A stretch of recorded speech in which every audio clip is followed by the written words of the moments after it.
नमस्कार, मैं हूं तनवीर फातिमा और आज हम करेंगे बेबाक बात।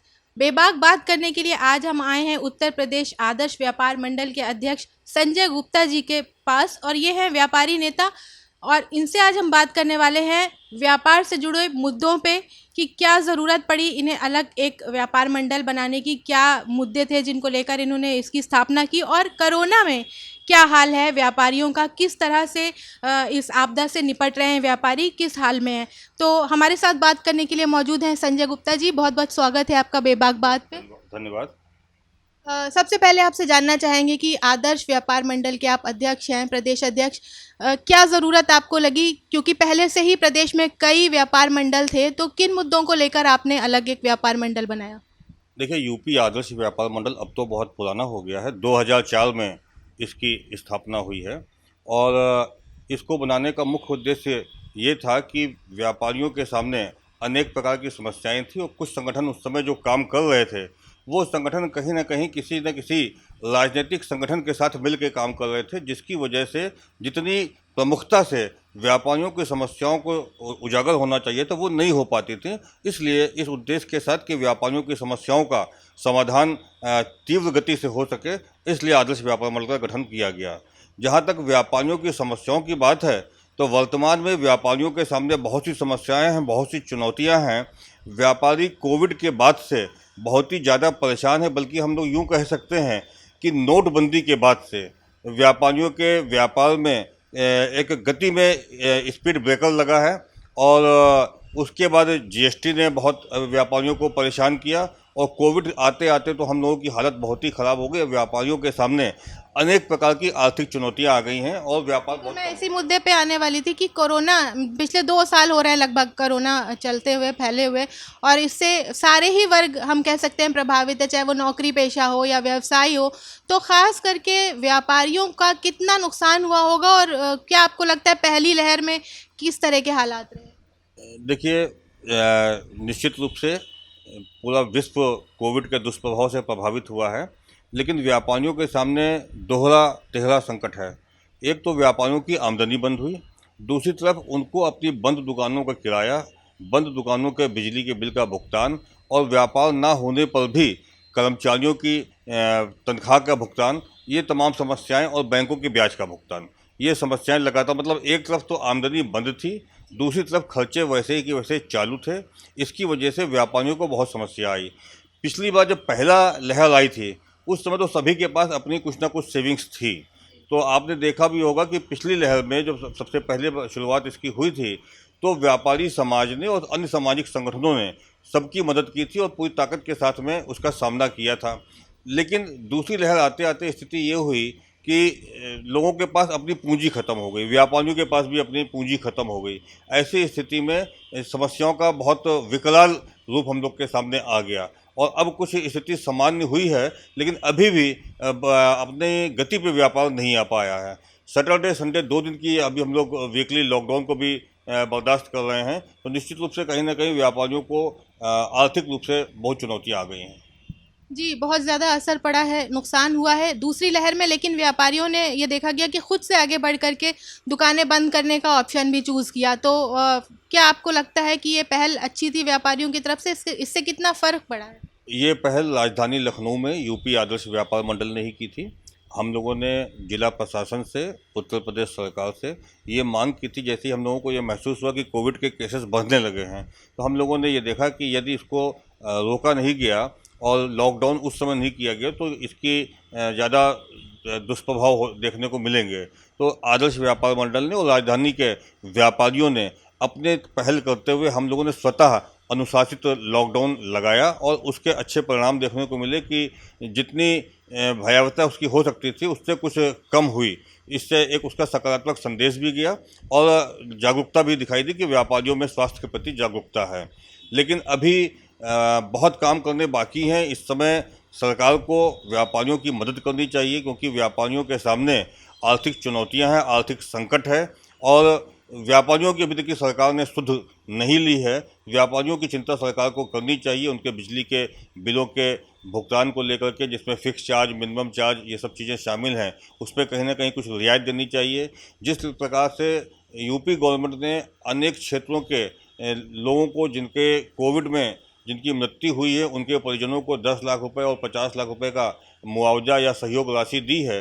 ठीक उसी प्रकार से जिन व्यापारियों की मृत्यु कोविड के कारण हुई है, सरकार को उन्हें भी 10 लाख रुपए का आर्थिक सहायता देनी चाहिए और विशेष रूप से उन व्यापारियों को जो आवश्यक वस्तुओं के व्यापारी हैं, जिन्होंने सरकार के कहने पर ही दुकानें अपनी खोली थीं, उनको 50 लाख रुपए की आर्थिक सहायता दी जानी चाहिए। कुछ राहत पैकेज सरकार की तरफ से कुछ छोटे व्यापारियों को, मंझोले व्यापारियों को दिए गए, उससे क्या आपको लगता है कि कितना फ़र्क पड़ा? देखिए, सरकार ने जो राहत पैकेज की घोषणा की थी पिछले टर्म में, वित्त मंत्री जी ने 20 लाख करोड़ रुपए की बात कही थी, लेकिन उसमें व्यापारियों के लिए कुछ भी नहीं था। जो उद्योग के लोग थे उनके लिए था और एक लोन से भी बहुत ज़्यादा फ़ायदा नहीं होने वाला। हम लोग ये चाह रहे थे कि ब्याज में माफ़ी होनी चाहिए, क्योंकि लोन लेकर के एक गड्ढे को पाटने के लिए दूसरा गड्ढा खोद दिया जाए तो वो कोई बहुत बुद्धिमानी की बात नहीं है। हम लोग ये चाहते थे कि ब्याज को माफ़ किया जाए, ताकि जिस कार्यकाल में व्यापार ही नहीं हुआ है तो उस समय का ब्याज नहीं लेना चाहिए। हम लोग ये मांग कर रहे थे। साथ ही साथ जब दुकानें बंद थीं तो बिजली के बिलों को जो फिक्स चार्ज हैं वो फिक्स चार्ज नहीं पड़ने चाहिए थे। हम लोग ये मांग कर रहे थे और सरकार ने जिस तरीके से प्रवासी मजदूरों को और अन्य लोगों को सहायता दी है, उसी प्रकार से जो दुकानों के कर्मचारी हैं उनको भी सहायता देनी चाहिए। ये हम लोग सरकार से मांग कर रहे थे। आपने सैटरडे संडे के लॉकडाउन की बात कही कि आमतौर पर लोग निकल रहे हैं, बहुत ज़्यादा सख्ती नहीं है, लेकिन दुकानें बंद हैं, लॉकडाउन है, तो उसके लिए आप का क्या कहना है, क्या मांग करते हैं? अब जो वीकेंड का लॉकडाउन चल रहा है इसका अब औचित्य नहीं रह गया। आप देखेंगे तो लगभग सभी क्षेत्र खुले हुए हैं। ऐसी स्थिति में केवल व्यापारियों के व्यापार को बंद रखा जाए ये उचित नहीं है, क्योंकि 2 हफ्ते में 2 दिन बंद होने से महीने में 8 दिन की बंदी हो रही है और 8 दिन दुकान बंद होने से राजस्व का भी नुकसान हो रहा है और व्यापारियों की आर्थिक जो उनको आर्थिक लाभ होना चाहिए उसमें भी प्रभाव पड़ रहा है। यदि केवल एक साप्ताहिक बंदी जो पहले होती थी वही रहेगी तो वो ठीक रहेगा, भले उसको पूरा एक ही दिन का कर दें पूरे यूपी का, लेकिन अब 2 लॉकडाउन का मतलब नहीं है। व्यापारियों को आर्थिक क्षमता उनकी बढ़े, इसकी व्यवस्था सरकार को करनी चाहिए। जिस प्रकार से ये संभावना व्यक्त की जा रही है कि तीसरी लहर अभी आ सकती है, तो ऐसी स्थिति में व्यापारियों को तीसरी लहर से निपटने के लिए भी आर्थिक रूप से सुदृढ़ करने के लिए यह अति आवश्यक है कि ये वीकेंड बंद किया जाए, खोला जाए। जी, आपने कहा कि तीसरी लहर आने वाली है, आप लोग कितना तैयार हैं तीसरी लहर के लिए? आपकी तरफ से क्या तैयारी है? यूपी आदर्श व्यापार मंडल लगातार जागरूकता अभियान चला रहा है, मास्क वितरण का अभियान चला रहा है। हमने अपने सारे अध्यक्षों को कहा हुआ है कि बाज़ारों में समय समय पर जाकर के जागरूकता रखें, खुद भी मास्क पहन के रहे और बाज़ारों में भी सबको इस बात के लिए प्रेरित करें। और हम सभी को टीका अवश्य लगाना चाहिए, वैक्सीन अवश्य लगानी चाहिए। जिन लोगों ने अभी वैक्सीन नहीं लगाई है उनको हम लोग वैक्सीन लगाने के लिए कहें। और कई संगठनों ने अपने बाज़ारों में कैंप लगा करके वैक्सीनेशन का काम भी किया है और अनेक सामाजिक संगठन भी इस काम में लगे हुए हैं। इस वक्त बहुत ज़्यादा भीड़ भाड़ देखने को मिल रही है, जब जिस हफ्ते भर जो खुलते हैं मार्केट्स उसमें बहुत भीड़ है, तो व्यापारियों की तरफ से किस तरह के प्रिकॉशंस अभी लिए जा रहे हैं? क्या लोगों को अभी आप लोग मास्क लगा के आने के लिए, मतलब बिना मास्क के एंट्री नहीं दे रहे हैं, या किस तरह से आप इसको हैंडल कर रहे हैं? देखिए, इसमें 2 तरीके के विषय हैं। जो बड़े शोरूम हैं उनमें तो ये चल रहा है कि बिना मास्क के एंट्री नहीं है, गेट पे सैनिटाइज़र रखा हुआ है, हेल्प डेस्क बनी हुई है, कोविड डेस्क बनी हुई है, वहाँ पर चल रहा है। लेकिन छोटे जो दुकानदार हैं वहाँ पर ये समस्या आती है, क्योंकि वहाँ पर जो ग्राहक आते हैं उन ग्राहकों का भी, गली कूचे के जो दुकानदार होते हैं तो वहाँ ग्राहक भी उतने अवेयर नहीं रहते हैं और दुकानदार भी इस स्थिति में नहीं रहते कि बहुत ज़्यादा ग्राहक से टोका टाकी कर सके, क्योंकि उसको अपना ग्राहक खोने का भी खतरा है। आपके चैनल के माध्यम से उत्तर प्रदेश आदर्श व्यापार मंडल लखनऊ और यूपी के नागरिकों से और व्यापारियों से यह अपील करता है कि हम सभी लोगों को मिल करके तीसरी लहर को रोकना है। कोविड को रोकने की जिम्मेदारी केवल सरकार की नहीं है।